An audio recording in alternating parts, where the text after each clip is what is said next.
আসসালামু আলাইকুম বন্ধুরা, কেমন আছেন সবাই? আশা করি সবাই ভালো আছেন আর আপনাদের দোয়ায় আমি লাবণ্য অনেক ভালো আছি। চলে আসলাম আমি সবার প্রিয় লাবণ্য ভাবি আমার সুন্দর দিনে সুন্দর একটা ব্লগে। তো প্রথমেই শুরু করলাম আমার ছাদ বাগানে সুন্দর সুন্দর আলু ফুল দিয়ে। আর এই আলুর ফুলগুলো দেখছেন কলমি ফুলের মতো অনেক সুন্দর। তো এই যে দেখেন আকাশটাও এত সুন্দর, আর সকালবেলার আকাশ তো ভোরবেলার আকাশ বলে কথা, এত সুন্দর লাগতেছিল। তো আমিও এর সাথে একটা স্ন্যাপ নিয়ে নিলাম আর চেষ্টা করলাম আপনাদেরকে সুন্দর এই সকালের মুহূর্তটা দেখানোর জন্য। আর সকালবেলা ঘুম থেকে উঠতে হয়, কারণ সব কিছু যদি আগায় রাখতে হয়, কারণ আমার হাজব্যান্ড কাজে যায়, তো ওই হিসাব করে তার অফিসের টাইম ধরে হচ্ছে রান্নাবান্না কমপ্লিট করতে হয়। তো আজকে সকালের জন্য করে নিতেছি ডিম দিয়ে হচ্ছে পেঁয়াজের ফুল ভাজি। আর এই ভাজিটা সচরাচর সবাই করতে পারে, আর সেটার জন্য রেসিপি দেওয়ার মতো কিছু নাই, তাই চিন্তা করলাম যে একটু শেয়ার করি যে কিভাবে আমি ভাজি করতেছি। আর খুবই সিম্পল ওয়েতে ভাজি করতেছি, আর যত সিম্পল করা যায় ততই মজা হয় এই ভাজিটা। বাসায় কে কে করে খাইছেন অবশ্যই কমেন্টে জানাবেন, আর কে কোথা থেকে দেখতেছেন অবশ্যই আমাকে জানাবেন যে আপনারা কোন অঞ্চল থেকে দেখতেছেন আমার ভিডিওটা। আর যদি না দেখেন তো আমার ব্যাড লাক, আপনারা দেখতেছেন না, তো দয়া করে আমার ভিডিওটা দেখবেন, শেয়ার করবেন আর আমার চ্যানেলটাকে সাবস্ক্রাইব করে দেবেন।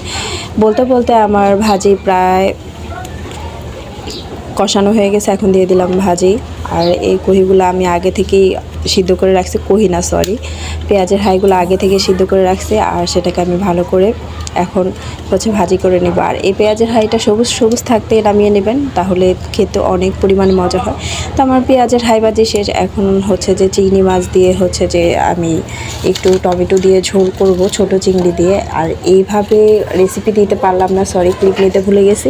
আর এভাবে ভাজি করে দেখবেন বা ভুনা করে দেখবেন, ছোট চিংড়ি অনেক পরিমাণ মজা হয়। দুইটা টমেটো, তারপরে হচ্ছে একটু গরম মশলা, যদিও মাছে গরম মশলা খায় না, বাট আমি গরম মশলা দিয়ে রান্না করছি, প্রচুর পরিমাণে মজা হয়েছে। লাস্টে হচ্ছে ধনিয়া পাতা দিয়ে নামিয়ে নেবে। তো এই তো আমার ভাজি প্রায় হয়ে গেছে, আর প্রচুর পরিমাণে হচ্ছে যে ধনিয়া পাতা দেবেন, ফ্লেভারফুল হয় আর দেখতেও সুন্দর হয়, কালারফুল হয়। আর ভিডিওর এই পর্যায়ে যারা যারা আমার চ্যানেলটাকে সাবস্ক্রাইব করেন নাই অবশ্যই সাবস্ক্রাইব করে বেল আইকন প্রেস করতে ভুলবেন না। আর আমার চ্যানেলে নতুন হলে অবশ্যই আমাকে কমেন্ট করে জানাবেন, আর আপনাদের চ্যানেল থেকে অবশ্যই আমাকে জানাবেন।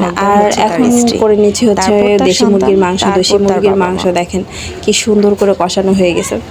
তো আজকের মতো এই পর্যন্ত, লাস্ট হচ্ছে রান্নাবান্না শেষ, এখন হচ্ছে রাত্রের ভিডিও। রাত্রে হচ্ছে যে আমার হাজব্যান্ড একটা পেস্ট্রি আনছে, তো পেস্ট্রিটা আমি খেয়ে দেখতেছি, এত পরিমাণ সফট আর ফ্রেশ ছিল আজকের ছিল পেস্ট্রিটা, আর খেয়ে এত পরিমাণ মজা পাইছি। তো আজকের মতো এই পর্যন্ত, আল্লাহ হাফেজ, টাটা। যে যেখান থেকে দেখতেছেন অবশ্যই আমাকে জানাবেন। আল্লাহ হাফেজ।